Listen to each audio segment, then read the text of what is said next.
সম্মানিত উপস্থিতি, আমি আপনাদের সম্মুখে সূরাতুল আলার 16 এবং 17 নম্বর আয়াত এবং নবী সাল্লাল্লাহু আলাইহি ওয়াসাল্লামের জবানি হতে আহমদ মিশকাতের 5177 নম্বর হাদিসটি বর্ণনা করে শুনিয়েছি। তেলাওয়াতকৃত আয়াত ও বর্ণিত হাদিসকে কেন্দ্র করে আমি আমার আলোচনার বিষয় নির্ধারণ করেছি আখিরাতের তুলনায় দুনিয়া। বর্ণিত বিষয়ের প্রতি পবিত্র কোরআন ও সহিহ হাদিসের আলোকে আমার অতীয় ক্ষুদ্র বিদ্যায় এক জনকল্যাণকর সংক্ষিপ্ত আলোচনা রাখার চেষ্টা করব ইনশাআল্লাহ। সম্মানিত উপস্থিতি, আপনারা আলোচনার বিষয় অবগত হয়েছেন। আখিরাতের তুলনায় দুনিয়ার মূল্যবোধ কতটুকু এ বিষয়ে আমাদের আলোচনা। আমরা আজকে দুনিয়াতে রয়েছি, কালকে দুনিয়া থেকে চলে যাব যে স্থানে, সেটা হচ্ছে পরকাল, আখেরাত, আপনার আমার চিরস্থায়ী জীবন যেখানে অতিবাহিত করতে হবে। এই দুনিয়ার তুলনায় সেই আখেরাতের জীবনটি কেমন, আর আখেরাতের জীবনের তুলনায় আমরা যে দুনিয়াতে রয়েছি এই দুনিয়ার জীবনের আরাম আয়েশ এটা কেমন। আসলেই আখেরাতের জীবনের সাথে যদি দুনিয়ার জীবনের তুলনা করেন তাহলে দুনিয়ার জীবনের কোনো প্রকার মূল্য আখেরাতের কাছে নেই। আল্লাহ তাআলা এ কথাটাই বলেছেন সূরা আলার 16 এবং 17 নম্বর আয়াতে, বাল তুসিরুনাল হায়াতাদ দুনিয়া ওয়াল আখিরাতু খায়রু ওয়া আবকা।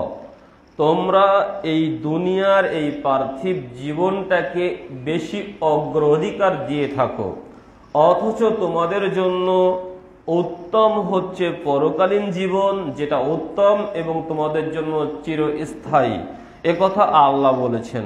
অতএব আল্লাহ বুঝাতে চেয়েছেন তোমরা যে দুনিয়াটাকে অগ্রাধিকার দিচ্ছ এটা অনুত্তম, এটা উত্তম নয়, এটা তোমাদের জন্য চিরস্থায়ী নয়, এটা ক্ষণস্থায়ী, এটা অস্থায়ী।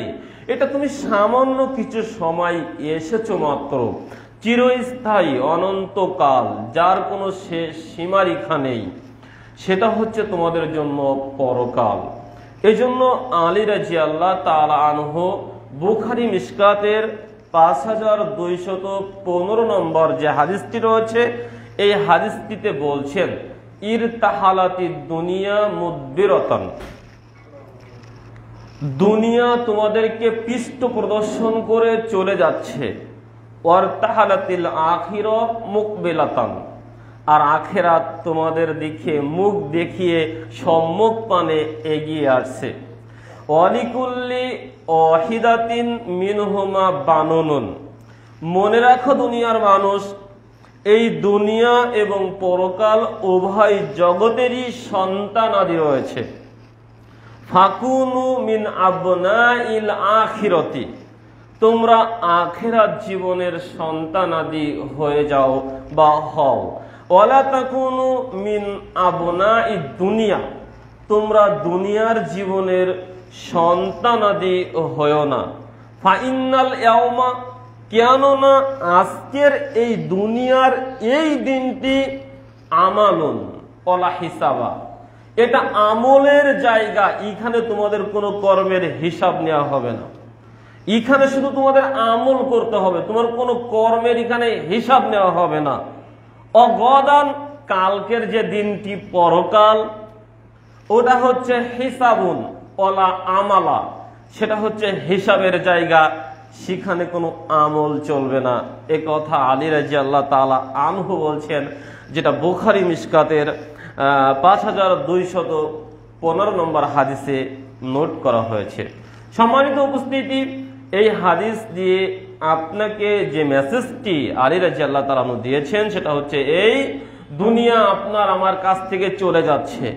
আপনার আমার একদিন বয়স বৃদ্ধি হচ্ছে মানে আপনি আমি একদিন বয়স প্রাপ্ত হচ্ছি না, একদিন বয়স বেড়ে যাচ্ছে না, আপনার আমার নির্ধারিত বয়স হতে একদিন কমে যাচ্ছে। আপনার আমার নির্ধারিত যে বয়স রয়েছে আল্লাহ নির্ধারণ করেছেন সেটা 40 হতে পারে, 10 হতে পারে, 70 হতে পারে, 100 হতে পারে। সেই বয়স থেকে একটা দিন কমে যাচ্ছে। অতএব এই দুনিয়া আপনাকে পিঠ দেখিয়ে চলে যাচ্ছে। আর এই কমে যাওয়া মানে আপনার সম্মুখ পানে যে চলে আসছে, মুখটা উন্মোচন করে প্রদর্শন করে, সেটা হচ্ছে আখিরাত। এই দুই জীবনেরই সন্তানাদি হওয়া যায়। দুনিয়ার জীবনের সন্তানাদি হওয়া যায়, পরকালীন জীবনের সন্তানাদি হওয়া যায়। অথচ তোমরা দুনিয়ার জীবনের সন্তানাদি হও না, পরকালীন জীবনের সন্তানাদি হও। কেননা আজকের যে দুনিয়ার দিন, এই দিনে শুধু তোমাদের আমল করার সুযোগ রয়েছে। এখানে তোমার কোনো কর্মের হিসাব গ্রহণ করা হবে না। কিন্তু কালকের যে দিনটি রয়েছে, ওই দিনটি তোমার কর্মের হিসাব গ্রহণ করা হবে। ওখানে কোনো আমলের সুযোগ তোমাকে প্রদান করা হবে না। অতএব সম্মানিত উপস্থিতি, আমাদেরকে এই দুনিয়াবী জীবনের সন্তানাদি না হয়ে পরকালীন জীবনেরই সন্তানাদি হতে হবে। দুনিয়াবী জীবন অনুত্তম জীবন, অস্থায়ী জীবন। পরকালীন জীবন চিরস্থায়ী জীবন, উত্তম জীবন। অথচ আপনি আমি আল্লাহ তাআলা এবং রাসূল সাল্লাল্লাহু আলাইহি ওয়াসাল্লামের এই উদাত্ত আহ্বানগুলোকে ভুলে গিয়ে আমরা পরকালীন জীবনটাকে ভুলে গিয়েছি, উত্তম জীবনটাকে ভুলে গিয়েছি। সামান্য তুচ্ছ ক্ষণস্থায়ী এই জীবনটাকে অতি মূল্যবান মনে করে নিয়ে এই দুনিয়া অর্জনের প্রতিযোগিতায় আজ আপনি আমি লিপ্ত রয়েছি। এজন্যই তো নবী সাল্লাল্লাহু আলাইহি ওয়াসাল্লাম আফসোস করে কসম দিয়ে আমাদেরকে বলেছিলেন, যে কথা নবী সাল্লাল্লাহু আলাইহি ওয়াসাল্লাম আমাদেরকে জানিয়ে গিয়েছেন বুখারী মুসলিম মিশকাতের 5163 নম্বর হাদিস দিয়ে। আমর ইবনে আউফ রাদিয়াল্লাহু তাআলা আনহু বলেন, নবী সাল্লাল্লাহু আলাইহি ওয়াসাল্লাম বলেছেন, ফাওয়াল্লাহি, আল্লাহর কসম করে আমি নবী মুহাম্মদ সাল্লাল্লাহু আলাইহি ওয়াসাল্লাম বলছি, লা ফাকরু আখশা আলাইকুম ওয়ালাকিন আখশা আলাইকুম, তোমরা দুনিয়াতে ফকির হয়ে যাবে, তোমরা দুনিয়াতে দারিদ্র হয়ে যাবে, এই ভয় আমি নবী মুহাম্মদ সাল্লাল্লাহু আলাইহি ওয়াসাল্লাম করি না। আমি এই ভয়টি করি, আমি এই আশা আকাঙ্ক্ষা করি যে দুনিয়া আন তুবসাত আলাইকুমুদ দুনিয়া কামা বুসিতাত আলা মান কানা ক্বাবলাকুম, এই দুনিয়া তোমাদের সামনে আল্লাহ প্রশস্ত করে দিবেন, যেমন ভাবে আল্লাহ প্রশস্ত করে দিয়েছিলেন তোমাদের পূর্ববর্তী জাতি এবং কওমের সামনে। ফাতানা ফাসুহা কামা তানা ফাসুহা, আর তোমরা এই দুনিয়া অর্জন করার জন্য একে অপরে প্রতিযোগিতা করবে, যেমনরূপ ভাবে প্রতিযোগিতা করেছিল তোমাদের পূর্ববর্তী জাতি, কওম এবং বংশধর। অতুহলিকাত কুম কামা আহলাকাত হুম, সুতরাং তোমরা অনুরূপ ভাবে ধ্বংস হবে, যেরূপ ভাবে ধ্বংস হয়েছিল তোমাদের পূর্ববর্তী জাতি এবং কওম। এ কথা নবী মুহাম্মদ সাল্লাল্লাহু আলাইহি ওয়াসাল্লাম আমাদেরকে বলেছেন। আপনার আমার ব্যাপারে নবী মুহাম্মদ সাল্লাল্লাহু আলাইহি ওয়াসাল্লামের ভয়, আপনি আমি দুনিয়াতে না খেয়ে থাকবো, ফকির দারিদ্র হয়ে যাব, এই ভয় আমাদের উপরে নবীর ছিলেন না। আমাদের উপরে যে ভয়টি ছিলেন, আমরা দুনিয়া অর্জনের জন্য প্রতিযোগিতায় লিপ্ত হব, পরকালকে আমরা ভুলে যাব। পরকাল অর্জনের জন্য আমাদের মাঝে কোনো প্রতিযোগিতা থাকবে না, পরকাল অর্জনের জন্য আমাদের মাঝে আশা আকাঙ্ক্ষা থাকবে না। দুনিয়ার অর্জনের জন্য আমরা একে অপরের শত্রু হয়ে যাব, প্রতিযোগিতায় লিপ্ত হয়ে যাব। একটা উদাহরণ দিতে পারি। উদাহরণটি হলো এই, আমরা কিভাবে এই দুনিয়া অর্জনের জন্য চেষ্টা করছি, অবশেষে এই দুনিয়া আপনাকে আমাকে কতটুকু অর্জন দিচ্ছে। একজন ব্যক্তিকে বলা হলো, ব্যক্তি তুমি সকাল থেকে সন্ধ্যা পর্যন্ত ছুটবে, ছুটতে ছুটতে যতটুকু এই জমিন ঘুর দিয়ে আসবে ততটুকু জমিন তোমার নামে করে দেওয়া হবে। দুনিয়া অর্জন লোভী এই মানুষটি সকাল থেকে ছুট শুরু করলো, দুপুর গড়িয়ে গেল। যখন সে ঘুর দিয়ে আসবে তখন সে সামনে দেখে আরো সুন্দর চরণভূমি, মনটাকে বলছে একটু কষ্ট করো, সামনের চরণভূমিটা কত সুন্দর দেখো, এটুকু কষ্ট করলেই তোমার নামে হয়ে যাবে, আজকেই তোমার জন্য সুযোগ, আর তো সুযোগ নেই। এভাবে একের পর এক যত সামনে অগ্রগামী হচ্ছে, আরো সুন্দর সুন্দর চরণভূমি তার সামনে আসছে, আর দুনিয়া লোভী মানুষটি মনকে সান্ত্বনা দিচ্ছে, আজকেই তো সুযোগ, একটু মন কষ্ট করো, সন্ধ্যা পর্যন্ত যতটা না দৌড় দিবে ততটুকুই না তোমার হবে, একটু কষ্ট করো, ওটুকুও বের দিয়ে নাও। এভাবেই দুনিয়া লোভী মানুষটি তার নামে জমিন করে নেওয়ার জন্য সকাল থেকে সন্ধ্যা পর্যন্ত ছুটাছুটি শুরু করলো। গল্পের মাধ্যমে জ্ঞান বলছি। অতঃপর সন্ধ্যা যখন ঘনিয়ে আসলো, সন্ধ্যার রক্তিম সময়ে গোধূলি লগ্নে তার মৃত্যু হলো, সে দুনিয়া থেকে চলে গেল। অতঃপর তাকে দাফন কাফন করানো হলো। তার ভাগ্যে সকাল থেকে সন্ধ্যা পর্যন্ত ছুটে ওটুকুই অর্জন হয়েছে, যেটুকু অর্জন তার এই 3.5 হাত এই বডিটাকে কবরস্থ করার জন্য মাটি লাগে, এতটুকু মাটি শুধু তার সকাল থেকে সন্ধ্যা পর্যন্ত এই অধিক পরিশ্রমের ফলাফল।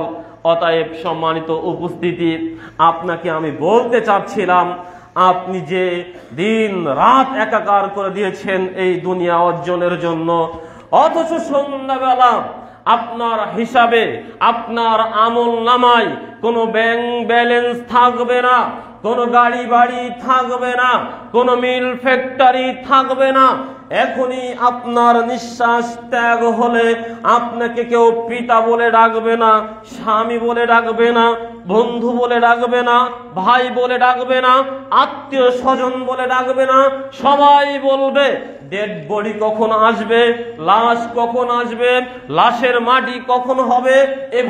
এভাবেই আজকের দিনে আপনার নামে 100 কোটি টাকা রয়েছে, আজকের দিনে আপনার নামে কয়েকটা মিল ফ্যাক্টরি রয়েছে, আজকে আপনার নামে এই নারায়ণগঞ্জ ফতুল্লার বুকে অথবা ঢাকার বুকে গুলশান অথবা গুলিস্তানে আপনাকে অট্টালিকা প্রসাদ রয়েছে, 10 থেকে 20 তলা 25 তলা বিল্ডিং এর মালিক আপনি রয়েছেন, আপনার এসি পাজারো গাড়ি রয়েছে, সবকিছু আজকে আপনার রয়েছে। এখন এই নিঃশ্বাস বন্ধ হলে, এগুলো একটাও আপনার না, এগুলো একটাও আপনার না। একথা নবী মুহাম্মদ সাল্লাল্লাহু আলাইহি ওয়াসাল্লাম আমাদেরকে বলেছেন। অতএব বলতে চাচ্ছিলাম, আপনি আমার বলেন এই দুনিয়াতে ফেনা তুলে দিয়ে শুধু সম্পদ অর্জন করার জন্য রয়েছেন, দুনিয়া অর্জন করার জন্য রয়েছেন, পরকালকে ভুলে গিয়েছেন। অথচ আবু হুরায়রা রাদিয়াল্লাহু তাআলা আনহু বর্ণনা করে গিয়েছেন, নবী সাল্লাল্লাহু আলাইহি ওয়াসাল্লাম আপনার মতন দুনিয়া লোভী আমার বলা ব্যক্তিকে নবী সাল্লাল্লাহু আলাইহি ওয়াসাল্লাম বলেছেন, একুলুল আবদি, আমার বান্দা রয়েছে কিছু, তারা বলবে মালি মালি, আমার সম্পদ, আরে আমার গাড়ি, আমার বাড়ি, আমার জমি, এভাবে শুধু বলবে মালি মালি, আমার সম্পদ। ওয়া ইন্না মালাহু মিন মালিহি সালাসাতুন, অথচ প্রকৃত পক্ষে তার সম্পদ হচ্ছে 3টি। মা আকালা ফা আফনা, যা সে খেয়েছে ফুরিয়ে ফেলেছে, আওলা বিসা ফা আবলাম, যা সে পড়েছে ছিঁড়ে ফেলেছে, আও আকাফাতানা, যা সে আল্লাহর জন্য ব্যয় করেছে, দান সাদকা করেছে। এই 3টাই শুধু তার। আবারও বলছি, নবী বলছেন, আমার উম্মত বলবে মালি মালি, আমার সম্পদ, অথচ ও জানে না ওর বলে কোনো সম্পদই নেই। ওর দাদার দাদা বলেছিল আমার সম্পদ, যেদিন মারা গিয়েছে তার দাদার হয়েছে, তার দাদা বলেছিল আমার সম্পদ, যেদিন মারা গিয়েছে তোমার বাপের হয়েছে। আপনার বাপ বলেছিল আমার সম্পদ, আপনার বাপ যেদিন মারা গিয়েছে সেদিন সম্পদ আপনার হয়েছে। আপনি এখন বলছেন আমার সম্পদ, আপনি এখনই মারা গেলে আপনার সম্পদ আপনার ছেলের হবে। এজন্য নবী বলেছেন 3টা সম্পদ তার, যা সে খেয়েছে ফুরিয়ে ফেলেছে, যা সে পড়েছে ছিঁড়ে ফেলেছে। যা সে আল্লাহর পথে আল্লাহকে সন্তুষ্ট করার উদ্দেশ্যে ব্যয় করেছে, দান সাদকা করে পরকালীন অ্যাকাউন্টে জমা রেখেছে। ওমা সিওয়া যালিকা ফাহুয়া যাহিবুন ওয়া তারিকুহু লিন-নাস। এছাড়া যত সম্পদ রয়েছে, যাবতীয় সম্পদ, ওয়া তারিকুহু লিন-নাস, তার দুনিয়াবী জীবনের ওয়ারিস উত্তরাধিকার মানুষের জন্য রেখে চলে যাবে, আর কোন সম্পদ তার হবে না। মুসলিম মিশকাতের 5166 নম্বর হাদিস দিয়ে আপনাকে আমাকে নবী সাল্লাল্লাহু আলাইহি ওয়াসাল্লাম বলেছেন, আপনার যদি বুকের পাটা থেকে থাকে আপনি এই হাদিসটাকে ভুল প্রমাণ করে দেখান। নাউযুবিল্লাহি মিন যালিক। দেখান আপনার সামনে দিয়ে কত মানুষ চলে গেল, তারা কোটিপতি ছিলেন। আমার দেখা চোখে অনেকেই দেখেছি, ব্যাংকে কোটি কোটি টাকা, মিল, ফ্যাক্টরি, অনেক কিছু রয়েছে। মারা যাওয়ার পরে 3 দিন পর্যন্ত লাশ দাফন কাফন হয়নি। আপনি আমার চেয়ে বেশি ভালো জানেন, শুধু এই সম্পদের কারণে তার সন্তানরাই দাফন কাফন করতে দেয়নি। আপনি কি বলতে চেয়েছেন? অথচ আপনি দুনিয়া অর্জনের প্রতিযোগিতা করছেন। এজন্যই তো নবী মুহাম্মদ সাল্লাল্লাহু আলাইহি ওয়াসাল্লাম আফসোস করে বুখারীর 6436 নম্বর হাদিস দিয়ে আমাদেরকে জানিয়ে গিয়েছেন, এই দুনিয়ালোভী আদম সন্তানকে যদি 2টি ধন সম্পদ, স্বর্ণ রূপা হীরা মুক্তা পরিপূর্ণ 2টি পাহাড় উপত্যকা তাকে প্রদান করা হয়, তাহলে এই দুনিয়ালোভী এই আদম সন্তান তৃতীয়টির অপেক্ষা করবে, তৃতীয়টির জন্য আশা আকাঙ্ক্ষা ব্যক্ত করবে। অথচ তাকে দেওয়া হয়েছে ধন দৌলত পরিপূর্ণ, স্বর্ণ মুদ্রা পরিপূর্ণ, হীরা মুক্তা পরিপূর্ণ 2টা বিশাল সম্পদের পাহাড়। এত কিছু পাওয়ার পরেও এই ব্যক্তি তৃতীয়টি পাওয়ার আশা করবে, কেননা এই দুনিয়ালোভী আদম সন্তানের এই কবরের মাটি ছাড়া তার এই পেট পূর্ণ করতে পারবে না। এই কথা আমাদের নবী বলেছেন। আর আল্লাহ তো বলেছেন আপনার ব্যাপারে আরো সুস্পষ্ট ভাবে, সূরাতুত তাকাসুর আপনি আমি সব সময় তেলাওয়াত করি, আল্লাহ হাকুমুত তাকাসুর হাত্তা যুরতুমুল মাকাবির। পার্থিব জীবনের এই ধন দৌলত, এই মোহ মায়া তোমাকে আত্মভোলা, বিবেক ভোলা করে রেখেছে। তুমি ততদিন পর্যন্ত পার্থিব জগতের এই মায়া মমতায় থেকে যাবে যতদিন পর্যন্ত না হাত্তা যুরতুমুল মাকাবির, যতক্ষণ না তুমি ওই কবরের মাটিতে শায়িত হচ্ছ ততক্ষণ পর্যন্ত দুনিয়াবী জীবনের এই মিছে মায়া তোমাকে আল্লাহ এবং পরকাল সম্পর্কে উদাসীন করে রাখবে। সম্মানিত উপস্থিতি, অথচ দুনিয়া থেকে, এই দুনিয়ার মায়া মমতা থেকে বাঁচার জন্য নবী সাল্লাল্লাহু আলাইহি ওয়াসাল্লাম আমাদেরকে কত সুন্দরভাবে বলে গিয়েছেন, ও দুনিয়ার মানুষ, তুমি খেয়ে থাকো অথবা না খেয়ে থাকো, সদা সর্বদা তুমি আল্লাহর শুকরিয়া আদায় করো, সব সময় আল্লাহর শুকরিয়া আদায় করো। তোমাকে কোটিপতি হতে হবে এ কথা কে বলেছে? ওয়াইস্তাযনা রাব্বাকুম লা ইন শাকারতুম লা আযীদান্নাকুম ওয়া লা ইন কাফারতুম ইন্না আযাবি লাশাদীদ। তোমার রব যখন তোমাকে বলেছে তুমি শুকরিয়া আদায় করো, তুমি তখনই শুকরিয়া আদায় করো, আল্লাহ তোমার দুনিয়া এবং পরকালের নিয়ামত বাড়িয়ে দিবেন। যদি তুমি অকৃতজ্ঞ, আল্লাহর দুশমন, আল্লাহর বিধান অমান্যকারী হও, জেনে রেখে দিও আল্লাহর শাস্তি, আল্লাহর পাকড়াও অতীব জটিল, অতীব কঠিন হবে। সম্মানিত উপস্থিতি, অতএব সদা সর্বদা সর্বমুহূর্তে আপনাকে আমাকে যে কাজটি করতে হবে সেটা হচ্ছে আপনাকে আমাকে সদা সর্বদা আল্লাহর শুকরিয়া আদায় করতে হবে সর্ব অবস্থাতে। এই জন্য আমি আরেকটা গল্প বলি, কিছু না গল্প বললে বুঝতে সুবিধা হয়। হাদিস কোরআনের সাথে সাথে একটু গল্পের আলোকে বোঝানোর চেষ্টা করছি। সেটা হলো এই, একজন ব্যক্তি একটু আল্লাহর সাথে অভিমান করলো, অভিমান করে আল্লাহকে বলছে, আল্লাহ তোমার কাছে আমি চেয়েছিলাম এটুকুই যে আমি সারাদিন ইনকাম করে চলি, যেটুকু ইনকাম করি সংসার চালিয়ে চাল ডাল কিনে সেটা ফুরিয়ে যায়। আমি 5 ওয়াক্ত সালাত আদায় করি, অথচ আমার 2টি জুতা নেই যা পায়ে দিয়ে আমি মসজিদে যেতে পারি সুন্দর করে উজু করে। আমি তোমার কাছে চাই আল্লাহ, আমি যেন 2টা জুতা কেনার টাকা এক সাইডে করতে পারি, যে 2টা জুতা পায়ে দিয়ে বাড়ি থেকে উজু করে সুন্দর করে তোমার ইবাদত করার জন্য মসজিদে যাব, এটুকুই চাই। আজ কত বছর শুধু তোমাকেই ডাকছি আর ডাকছি, সব সময় তোমাকে শুধু বলছি 2টা জুতার কথা, আজও পর্যন্ত আমি 2টা জুতা কিনতে পারলাম না। তাই তো অভিমানী ব্যক্তি যখন হাই আলাস সলা হাই আলাল ফালা বলে আহ্বান চলে আসে, ও অভিমান করে রয়েছে, না এত টাকা ডেকেও যে আল্লাহ আমাকে 2টা জুতা কেনার টাকা এক জায়গাতে করতে দিল না, আমি আর সেই আল্লাহর ইবাদত বন্দিকিতে যাব না, এই বলে সে ঘরের ভিতরে অভিমান করে বসে আছে। এমত অবস্থায় তার সামনে দিয়ে একজন ব্যক্তি এভাবে রাস্তা রয়েছে, রাস্তা দিয়ে একজন ব্যক্তি যাচ্ছে যার 2টা পা নেই, একটি হাত নেই, সারা গায়ে রয়েছে টাহের বাঁধা। ওই টায়ের বাঁধা অবস্থায় তার সামনে রয়েছে একটি থালা, ওই থালাটি একটি হাত দিয়ে আগিয়ে দিচ্ছে আর বলছে আল্লাহ।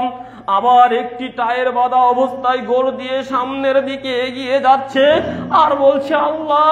এভাবে প্রতিটি গোড়ে প্রতিটি কদমে ওই টায়ের বাঁধা লোকটি রাস্তার উপর দিয়ে হামাগুড়ি দেয়, যার সারা গায়ে ধুলাবালি কাদা লেগে রয়েছে, সারা গায়ে টায়ের বাঁধা রয়েছে, উঠিয়ে দাঁড়িয়ে কিছু করার ক্ষমতা তার নেই। ওই ব্যক্তি প্রতিটি কদমে কদমে আল্লাহকে স্মরণ করে বলছে আল্লাহ আল্লাহ আল্লাহ, এভাবেই আল্লাহর নাম জপছে। তখন অভিমানী ব্যক্তি ঘর থেকে বলছে আল্লাহ, ওই ব্যক্তি টায়ের বাঁধা অবস্থায় যদি এইভাবে গরু দিয়ে তোমার নাম স্মরণ করতে পারে, আল্লাহ তুমি আমার 2টি হাত রেখেছো, আল্লাহ তুমি আমার জন্য 2টি পা রেখেছো, আজকের যদি তুমি আমাকে 2টি হাত হীন করতে 2টি পা হীন করতে, আর তুমি 2টা জুতা কেনার টাকা নয় 1000 জোড়া জুতা কেনার টাকা শক্তি সামর্থ্য আমাকে দিতে, আমি ওই জুতা কোথায় পরতাম? অতএব আল্লাহ তোমার শুকরিয়া যে তুমি আমাকে 2টি হাত রেখেছো, 2টি চক্ষু রেখেছো, 2টি কর্ণ রেখেছো, আমাকে পাগল না বানিয়ে মস্তিষ্ক সম্পন্ন রেখেছো, আমাকে ন্যাংড়া খোড়া পাহীন না রেখে আমাকে পা দিয়ে এই দুনিয়াবি জীবনে বিচরণ করার ক্ষমতা দিয়েছো। আল্লাহ তোমার শুকরিয়া, আল্লাহ তোমার প্রতি কৃতজ্ঞ। আমি আজ তোমার সালাতে আদায় হলাম, আল্লাহ আমার ভুল ভেঙে গিয়েছে। সম্মানিত উপস্থিতি, বলতে চাচ্ছিলাম, যখন আপনি ঊর্ধ্বগামী হবেন আপনি আল্লাহর শুকরিয়া আদায় করতে পারবেন না। যখন আপনি নিম্নগামী হবেন তখন আপনার এই হৃদয় দিয়ে শুধু আল্লাহর শুকরিয়া আল্লাহর কৃতজ্ঞতা বাইর হতেই থাকবে, বাইর হতেই থাকবে। এজন্যই তো আমাদের নবী বুখারী মুসলিম মিশকাতের 5242 নম্বর যে হাদিস, এই হাদিস দিয়ে আমাদেরকে জানিয়েছেন। আনাবি হুরায়রা রাদিয়াল্লাহু তাআলা আনহু قال قال رسول الله صلى الله عليه وسلم, আবু হুরায়রা রাদিয়াল্লাহু তাআলা আনহু হতে বর্ণিত নবী মুহাম্মদ সাল্লাল্লাহু আলাইহি ওয়াসাল্লাম বলেছেন, ইজা নাযারা আহাদুকুম ফালয়ানজুর ইলা আসফাল মিনহু, যখন তোমরা ফিল মালি ওয়াল খলকি, যখন তোমাদের কেউ দেখে যে তোমাদের তুলনায় তাকে শক্তি এবং সামর্থ্য ধন সম্পদ বেশি দেওয়া হয়েছে, ফাল আনজুর ইলা মান হুয়া আসফাল মিনহু, তাহলে সে যেন তার নিম্নের ব্যক্তির দিকে দৃষ্টিটা নিক্ষেপ করে। অতএব যখন ইজা নাযারা আহাদুকুম, যখন তোমাদের কোনো ব্যক্তি দেখবে যে তার চাইতেও তার শক্তি অন্য ব্যক্তিকে বেশি দেওয়া হয়েছে, ধন সম্পদ অন্য ব্যক্তিকে বেশি দেওয়া হয়েছে, তখন সেজন্য তার ঊর্ধ্বের ব্যক্তির দিকে না তাকিয়ে সেজন্য তার নিম্নের ব্যক্তির দিকে তাকায়। এ কথা আমাদের নবী বলেছেন। কেন? ঊর্ধ্বমুখী যদি আপনার চক্ষু হয়, আপনার অন্তর দিয়ে আল্লাহর শুকরিয়া হবে না। আপনি যদি প্রাইভেটে চড়েন আর আপনি ওই যদি উপর দিয়ে চলে হেলিকপ্টার, ওদিকে তাকান, তাহলে আপনি অকৃতজ্ঞ হবেন। আপনি তখন যদি ওই মোটর বাইকের দিকে তাকান, আপনি শুকরিয়া আদায় করবেন। আপনি যদি মোটর বাইক চালান, তখন যদি ওই প্রাইভেটের কারের দিকে তাকান, আপনি অকৃতজ্ঞ হবেন। তখন আপনি সাইকেল আলার দিকে তাকান, যদি আপনি সাইকেল চালিয়ে যান, তখন মোটর সাইকেলের দিকে না তাকিয়ে ওই হাঁটা ব্যক্তির দিকে তাকান। আপনি যদি হেঁটে যান, তখন সাইকেল আলার দিকে না তাকিয়ে আপনার সামনে যার দুটি পা নেই, অথবা ন্যাংড়া অথবা খোড়া, আল্লাহ তাকে করেছে হাঁটতে চলতে পারে না, তার দিকে তাকান। যখন আপনার চোখ হবে নিম্নগামী, তখন হবেন আপনি আল্লাহর কৃতজ্ঞ গুজার বান্দা এবং বান্দি। যখন আপনার চোখ হবে ঊর্ধ্বগামী, তখন হবেন আপনি আল্লাহর নাফরমান, আল্লাহর অকৃতজ্ঞ, আল্লাহর শত্রুতে রূপান্তরিত হয়ে যাবেন আপনি। সম্মানিত উপস্থিতি, অতএব বলছিলাম, ভিত্তিহীন দুনিয়া, মূল্যহীন দুনিয়া, এই দুনিয়ার মূল্য আল্লাহর কাছে নেই। এই দুনিয়ার মূল্য আল্লাহ বিন্দু মাত্র করেননি। অথচ এই দুনিয়াকে অর্জন করার জন্য পরকালীন জীবনের সুখ শান্তি আরাম আয়েশ, দুনিয়াবী জীবনের ভোগবিলাস নিয়ে আমরা পরকালীন জীবনকে ভুলে গিয়েছি। অথচ আল্লাহ রাসূল সাল্লাল্লাহু আলাইহি ওয়াসাল্লাম আমাদেরকে শুনিয়ে গিয়েছেন, জানিয়ে গিয়েছেন, দুনিয়ার মানুষ, নারায়ণগঞ্জের মানুষ, তোমরা যারা এখনো দুনিয়াকে অতীব বড় করে দেখছো, তোমাদেরকে কথা আমি নবী মুহাম্মদ সাল্লাল্লাহু আলাইহি ওয়াসাল্লাম শোনাচ্ছি যে এই দুনিয়ার কোনো মূল্যায়ন পরকালের তুলনায় নেই। এ কথা আমাদের নবী বলেছেন। আন মুস্তাওরিদ ইবনে সাদ্দাদ রাদিয়াল্লাহু তাআলা আনহু قال সামিত রাসূলুল্লাহ সাল্লাল্লাহু আলাইহি ওয়াসাল্লাম, মুস্তাওরিদ ইবনে সাদ্দাদ রাদিয়াল্লাহু তাআলা আনহু হতে বর্ণিত, তিনি বলেন, আমি নবী সাল্লাল্লাহু আলাইহি ওয়াসাল্লামকে বলতে শুনেছি, ইয়াকুলু আল্লাহি মা দুনিয়া ফিল আখিরা ইল্লা মিসলা মা ইয়াজআলু আহাদুকুম ইসবাহু ফিল ইয়ামি ফালয়ানজুর বিমা ইয়ারজি, যেটা বুখারী মুসলিম মিশকাত হাদিস নম্বর 5156 নম্বর হাদিস, বর্ণিত হাদিসে আমাদের নবী বলেছেন যে শোনো, ইয়াকুলু আল্লাহি মা দুনিয়া ফিল আখিরা, আমি আল্লাহর কসম করে বলছি, আমি নবী মুহাম্মদ সাল্লাল্লাহু আলাইহি ওয়াসাল্লাম আল্লাহর কসম করে বলছি, ইয়াকুলু আল্লাহি মা দুনিয়া ফিল আখিরা ইল্লা মিসলাম, এই দুনিয়া এবং আখিরাতের উদাহরণ এমনটি, মা ইয়াজআলু আহাদুকুম ইসবাহু ফিল ইয়ামি ফালয়ানজুর বিমা ইয়ারজি, তোমরা কেউ তোমাদের এই হাতের আঙ্গুলটি সাগরের ভিতরে ঢুকিয়ে দাও, অতঃপর সাগর থেকে ওটা বের করো, ফাল আনজুর বিমা ইয়ারজি, অতঃপর তাকিয়ে দেখো আঙ্গুলে কি পরিমাণ পানি লেগে রয়েছে। সাগরের ভিতরে আঙ্গুল ঢুকিয়ে দিলে, অতঃপর উঠিয়ে যে পরিমাণ পানি এই আঙ্গুলে লেগে রয়েছে, এটা দুনিয়াবী জীবনের আরাম আয়েশ, এটা দুনিয়াবী জীবনের এয়ার কন্ডিশন, গাড়ি এবং বাড়ি, মিল, ফ্যাক্টরি ইত্যাদি, ক্ষমতা, লোভ, লালসা, যা কিছু বলেন না কেন, সেটা হলো এই আঙ্গুলের সাথে লেগে রয়েছে। আর ওই সাগরে যে পরিমাণ পানি লেগে রয়েছে, সাগরে যে পরিমাণ পানি রয়ে গিয়েছে, ওটা তো পরকাল, ওটা তো পরকালীন জীবনের সুখ শান্তি, ওটা তো পরকালীন জীবনের আরাম আয়েশ। আসলেই আমি আপনাকে বুঝাতে একেবারে ব্যর্থ, 100% ব্যর্থ। আমি একেবারে ব্যর্থ, 100% ব্যর্থ। আমি বক্তব্য দিয়ে আপনাকে দুনিয়া এবং পরকাল বোঝাতে অক্ষম। আমি আমার অক্ষমতা স্বীকার করে যাচ্ছি। ওই যে 2 লিটারই একটা পানির পট রয়েছে, আমি সাগরকে বাদ দিয়ে আপনাকে বলি, আপনি আপনার আঙ্গুলটি ওই 2 লিটারই পানির পটের ভিতরে রাখুন, অতঃপর উঠান, দেখেন তো ওই 2 লিটার পানি থেকে আপনি কোনো পানি কমাতে পারেন কিনা? আসলেই কমাতে পারবেন না। আর আল্লাহ রাসূল তো 2 লিটার এই পানির সাথে তুলনা করেননি। আপনি আমি আসতে গিয়ে ওই কাশপুরের উপর দিয়ে আসলাম, ওখানে একটা নদী প্রবাহমান রয়েছেন, এই নদীর কথাও আমাদের নবী বলেননি। আমার দেশের পদ্মা, মেঘনা, যমুনা, এই নদীর কথাও বলেননি। আমাদের নবী বলেছেন আটলান্টিক মহাসাগর, প্রশান্ত মহাসাগর, আরব সাগর, ভারত সাগর, বঙ্গোপসাগর, যে সাগরে এই যে আমাদের দেশের বন্যা কবলিত পানি আপনাকে আমাকে 3 তলা বিল্ডিং একেবারে ডুবিয়ে আপনাকে আমাকে ভাসিয়ে নিয়ে চলে যাচ্ছে, এই পানি যখন বঙ্গোপসাগরে পড়ছে তখন হারিয়ে যাচ্ছে, মনেই হচ্ছে না যে বঙ্গোপসাগরে পানি গিয়ে পড়েছে। অতএব নবী বলেছেন এভাবে আরব সাগর, ভারত সাগর, প্রশান্ত মহাসাগর, আটলান্টিক মহাসাগর, বঙ্গোপসাগর এ জাতীয় সাগরের সাথে তুলনা করে বলেছেন তুমি তোমার আঙ্গুলটা সাগরের ভিতরে রাখো, এবার উঠাও, উঠিয়ে দেখো আঙ্গুলে কি পরিমাণ পানি, যে পরিমাণ পানি আঙ্গুলে ওটাই তোমার দুনিয়া, ওটাই তোমার দুনিয়াবি ক্ষমতা, ওটাই তোমার দুনিয়াবি গাড়ি বাড়ি, ওটাই তোমার দুনিয়াবি টাকা পয়সা, জৌলুস ইত্যাদি যা কিছু বলো না কেন, ভোগ বিলাস, ওই যে রাজপ্রসাদ করেছো সব ওই আঙ্গুল সম পরিমাণ আরাম আয়েশের মধ্যে রয়েছে। আর সাগরে যে পরিমাণ পানি রয়েছে, সাগরে কি পরিমাণ পানি রয়েছে কোন দার্শনিক, কোন ইঞ্জিনিয়ার, কোন কম্পিউটার আজও পর্যন্ত বলার ক্ষমতা রাখে না সাগরে কি পরিমাণ পানি রয়েছে।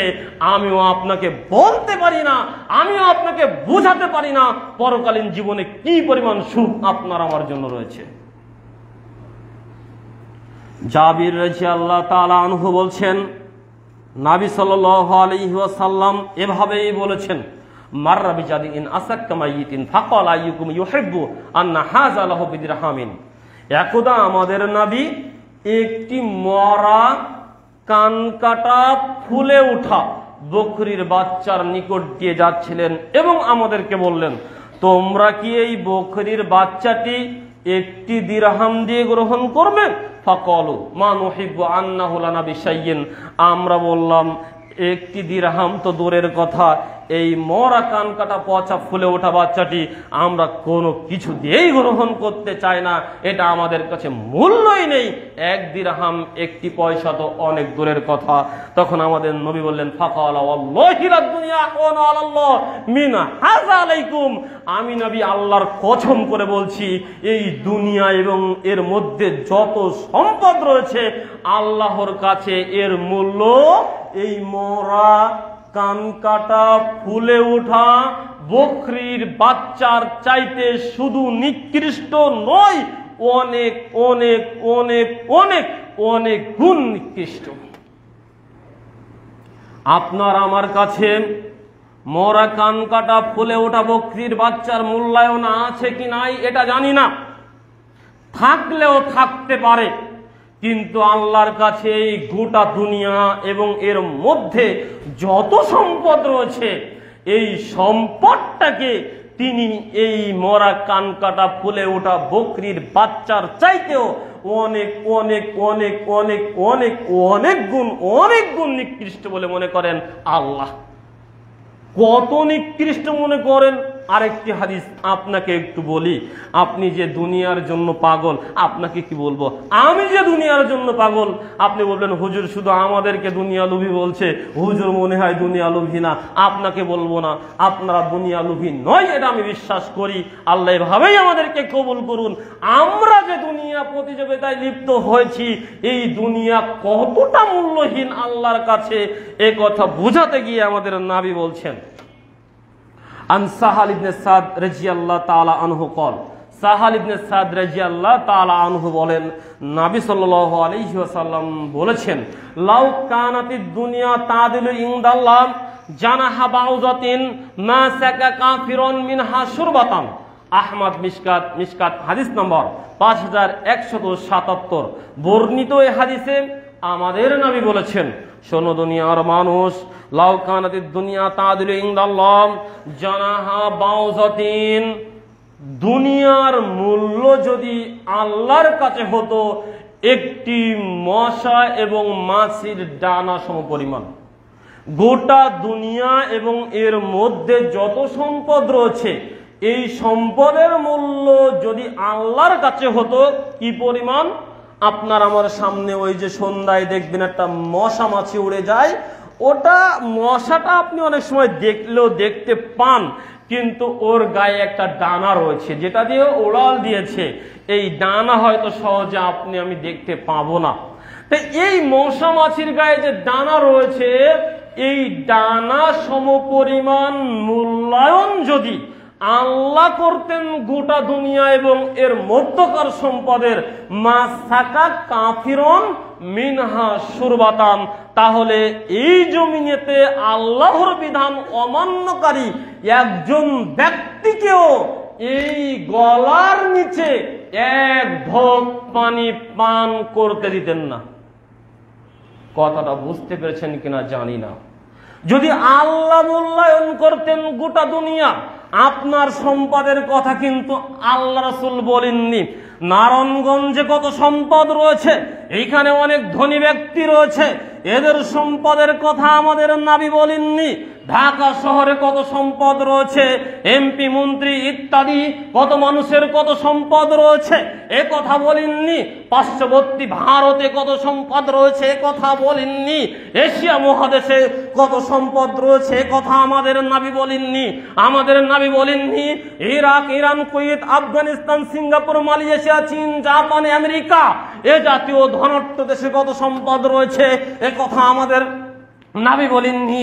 আমাদের নবী বলেছেন গোটা দুনিয়া, এই দুনিয়ার ভিতরে যত সম্পদ রয়েছে, এই সম্পদকে যদি আল্লাহ এতটুকু মূল্যায়ন করতেন যে একটা মশার গায়ে যে ডানা, এই ডানা সম পরিমাণ মূল্যায়ন আমার কাছে এই গোটা দুনিয়ার সম্পদের রয়েছে, মা সাকা কাফিরন মিনহা সুরবাতান, তাহলে আল্লাহর বিধান অস্বীকারী কোন কাফের দুশমন ব্যক্তিকে আল্লাহ এই গলার নিচে এক ঢোক পানি পান করতে দিতেন না।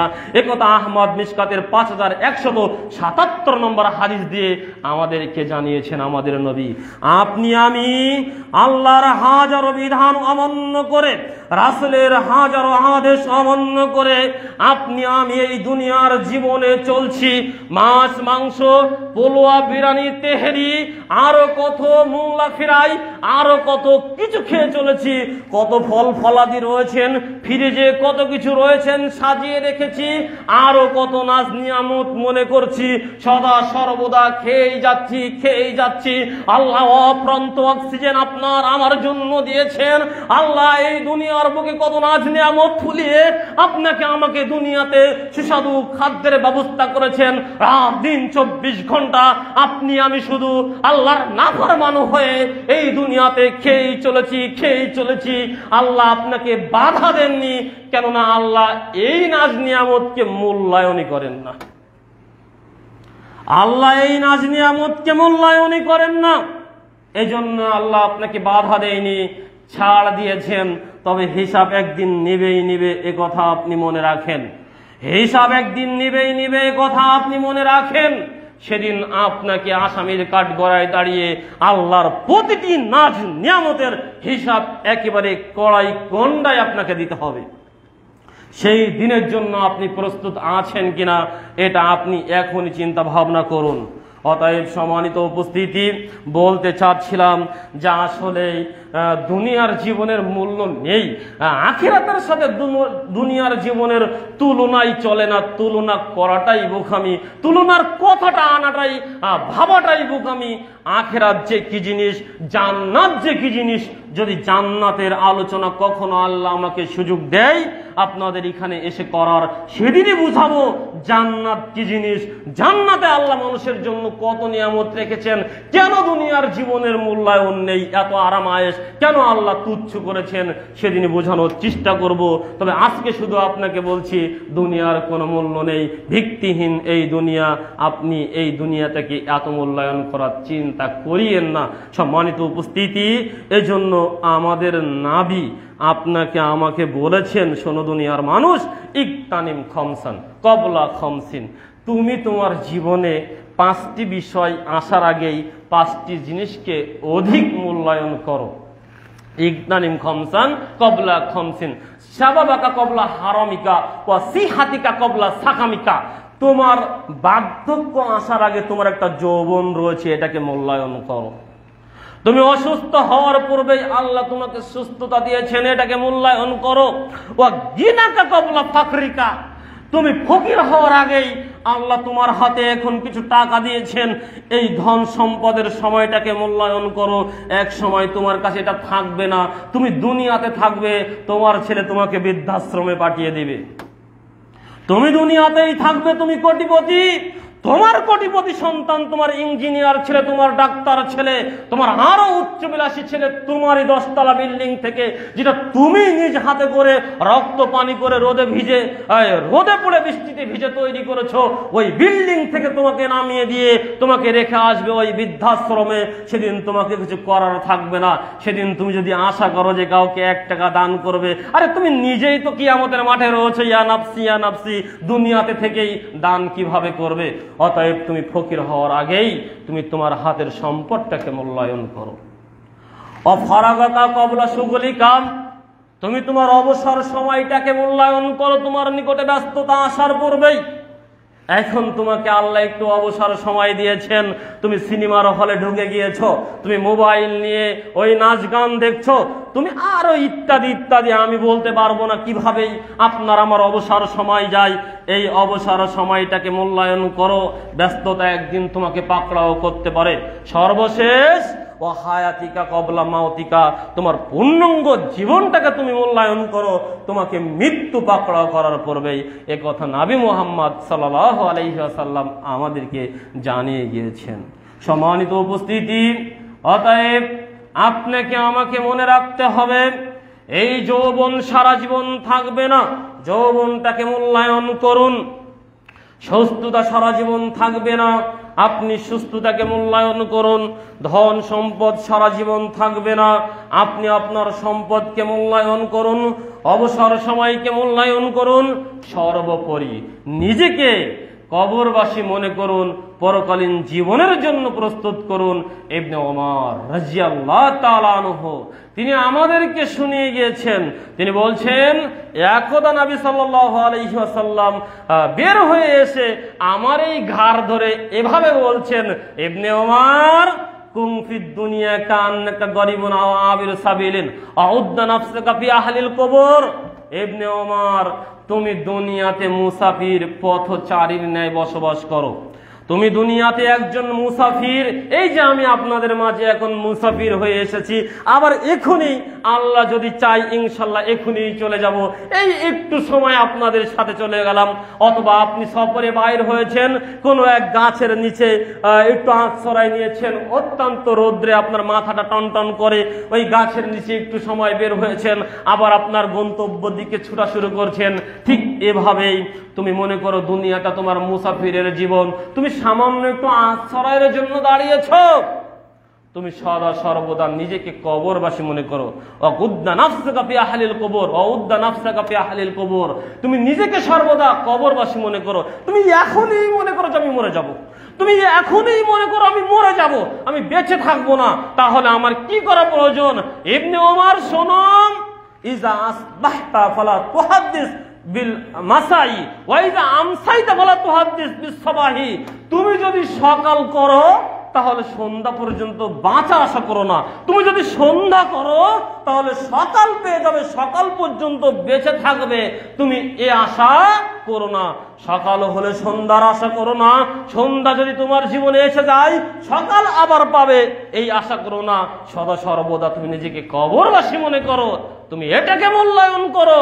আল্লাহ তোমার যে যৌবন দিয়েছেন, এই যৌবনটাকে মূল্যায়ন করো। তোমার বার্ধক্য আসার পূর্বেই ও হায়াতিকা কবলা মাউতিকা, আর তুমি তোমার এই জীবনটাকে মূল্যায়ন করো তোমার নিকটে মৃত্যু আসার পূর্বেই। সম্মানিত উপস্থিতি, সময়ের দিকে তাকিয়ে কথাগুলো গুটিয়ে আনতে হচ্ছে, কথাও গুটিয়ে নিয়ে আসলাম, বলতে বলতে সময় পার হয়ে চলে গেল। সর্বোপরি আপনার সামনে সংক্ষিপ্ত আলোচনা দিয়ে এটুকুই মেসেজ দিতে চাচ্ছিলাম, দেখেন দুনিয়ার জীবন ক্ষণস্থায়ী জীবন, যে জীবনের আরাম আয়েশকে আপনি আমি এত মূল্যায়ন করছি। আমাদের দেশে যারা নাস্তিক রয়েছে তারা হয়তো বলে আরে পরকালীন জীবনই নেই। আমি শুধু এইটুকু একটা বুঝ দিয়ে আমি আমার আলোচনা শেষ করব, 2-1 মিনিট সময় গেলে ক্ষমা দৃষ্টিতে দেখবেন ইনশাআল্লাহ। আর যারা আমরা নাস্তিক মনে করি, বলি পরকাল বলে কোনো জীবনই নেই, আমি আপনার কথার সাথে এখন একমত হলাম, যদিও আল্লাহর কাছে ক্ষমা চেয়ে নিচ্ছি, আস্তাগফিরুল্লাহ, শুধু বোঝানোর জন্য একমত হলাম যে আপনি বলছেন পরকাল বলে কিছু নেই, আমি বলছি পরকাল বলে আছে, কিন্তু আপনার সাথে আমি একমত হলাম। তা আপনিও জীবন অতিবাহিত করছেন, সারাদিন ওই রাত দিন আপনি ব্যায়াম করেন সকাল সন্ধ্যা, আমি রাত দিন অতিবাহিত করি কিছু সালাত আদায় করে, 5 ওয়াক্ত সালাত আদায়ের মাধ্যমে। আপনিও খাদ্য পানি খান, ওই হারাম তোয়াক্কা করেন না, হারাম পেলেই খান, হালালও খান। আমি একটু বেছে গুছে খাই, হারামটা খাই না, হালালটা খাই। আপনিও খাদ্য অভ্যাস ত্যাগ করেছেন, আপনার হয় আলসার হয়েছে, আপনার নাই ডায়াবেটিস হয়েছে, ডাক্তার বলেছে যদি ভাজা পোড়া খাও তাহলে আলসার হবে, ঠান্ডা ওই ফালুদা জুস ইত্যাদি এগুলো যদি খাও তোমার অ্যাজমা হবে, তুমি যদি মিষ্টি জাতীয় খাও তাহলে তোমার ডায়াবেটিস বেড়ে যাবে। আপনি খাদ্য পরিহার করেছেন দুনিয়াবী জীবনের ডাক্তারকে মান্য করার জন্য। আমিও খাদ্য পরিহার করেছি। আল্লাহ বলেছেন মাঝে মাঝে একটু সিয়াম থাকো, একটা মাস সিয়াম পালন করো, একটু এই সময়ে খাও, এই সময়ে খেও না, এটা মান্য করে চলেছি। আপনিও আপনার জীবনে টাকা পয়সা ব্যয় করেছেন, অর্জন করেছেন, এটা দিক বিদিক করেননি। আমিও অর্জন করেছি একটু হালাল হারাম বিচার বিবেচনা করে এবং ব্যয় করেছি মানুষদের মাঝে, একটু জাকাত আল্লাহ যেভাবে দিতে বলেছেন ওভাবে দিয়েছি। আপনিও দেশ বিদেশ ঘুরে বেরিয়েছেন, আপনিও বিভিন্ন জায়গায় গিয়েছেন, ওই সৌদিতেও গিয়েছেন, কুয়েতেও গিয়েছেন, কাতারেও গিয়েছেন, আমিও সৌদিতে গিয়েছি, তবে আল্লাহর বিধান মান্য করার জন্য, একটু হজ আদায় করার জন্য। আপনি অবিশ্বাসী হয়ে দুনিয়াতে জীবন যাপন করেছেন, আমি বিশ্বাসী হয়ে দুনিয়াতে জীবন যাপন করেছি। আপনিও দুনিয়ার জীবনে কথাবার্তা বলেছেন, গালমন্দ করেছেন, আমি গালমন্দ না করে ওই সময়টা একটু তাসবিহ তাহলিল করেছি। অতএব বলতে চাচ্ছিলাম আপনার জীবনও চলে গিয়েছে, আমার জীবনও চলে গিয়েছে, কারোর জীবনে কিন্তু কোনো সমস্যা হয়নি। আমিও খেয়েছি পড়েছি, সবকিছু ঠিকঠাক রয়েছে, আপনিও খেয়েছেন পড়েছেন, সবকিছু ঠিকঠাক রয়েছে। আপনি অনিয়ম মাফিক, আমি নিয়ম মাফিক, আমি বিশ্বাসী হিসাবে, আপনি অবিশ্বাসী হিসাবে। কিন্তু মরার পরে দেখলাম আপনার কথাই সত্য, পরকাল বলে কিছু নেই। তাহলে আপনিও জিরো, আমিও জিরো, এটাই তো নাকি? আপনিও জিরো, আমিও জিরো, কিন্তু আমাকে দুনিয়াতে তো নিয়ম নীতি মেনে চলতে হয়েছে। এবার বলি, যদি আমার দাবি সত্য হয়, আমার বিশ্বাস সত্য হয়, পরকাল বলে যদি কিছু থেকে থাকে, আমি তো হিরো, আপনার অবস্থা কি হবে? আমার দাবি যদি সত্য হয়, পরকাল বলে যদি কিছু থেকে থাকে, আমি তো হিরো হয়ে গেলাম, কারণ আমি দুনিয়ার জীবন পার করে চলে গিয়েছি, আল্লাহ আমাকে জান্নাত দিবেন। আপনি তো অবিশ্বাসী ছিলেন, আপনার অবস্থা কি হবে? কিন্তু আপনার দাবি যদি সত্য হয়, আপনিও জিরো, আমিও জিরো, আমার কোনো ক্ষতি হবে না। সম্মানিত উপস্থিতি, অতএব দুনিয়ার জীবনটাকে মূল্যায়ন করুন, মূল্যহীন জীবনটাকে অতমূল্যায়ন না করে পরকালীন জীবনটাকে মূল্যায়ন করুন। আল্লাহ রাব্বুল আলামিন আমাকে, আপনাকে, সকলকে দুনিয়ার জীবন থেকে শিক্ষা নিয়ে পরকালীন জীবনের পাথ সঙ্গ করার তৌফিক দান করুক, আল্লাহুম্মা আমিন। সর্বশেষ আপনাকে এই আহ্বান করব, আপনি আমি সকলেই দুনিয়ার জীবনে ভালো কাজে অংশগ্রহণ করি। এই যে বর্তমান সময়ে দেশে আমাদের বিভিন্ন জায়গায়, বিশেষ করে এই যে ফেনী, কুমিল্লা ইত্যাদি জায়গায় যে বন্যার্থদের সাহায্যের জন্য মানুষ হাত বাড়িয়ে দিয়েছে, সত্যিকার অর্থে আমার এটুকু বয়সে আমি এভাবে কাউকে কোনোদিন দেখিনি যে মানুষ সাহায্য করতে পারে এভাবে।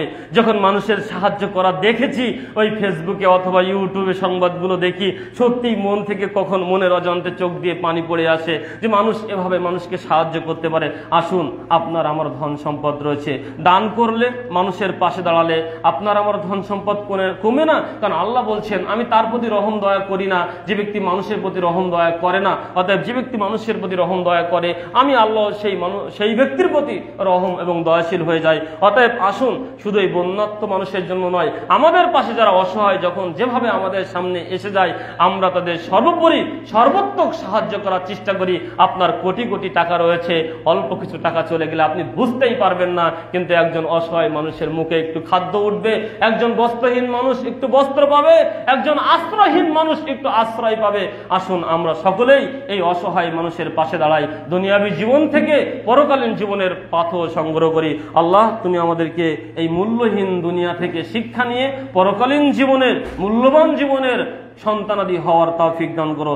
আল্লাহ, তুমি আমাদের সকলকে পবিত্র কোরআন এবং সহিহ হাদিস মোতাবেক জীবন পরিচালনা করার তৌফিক দান করো। এ দাবি এবং দোয়া তোমার দরবারে পেশ করে আজকের সংক্ষিপ্ত আলোচনা এখানে শেষ করলাম। আকুলু হাযা আস্তাগফিরুল্লাহ ওয়া লাকুম।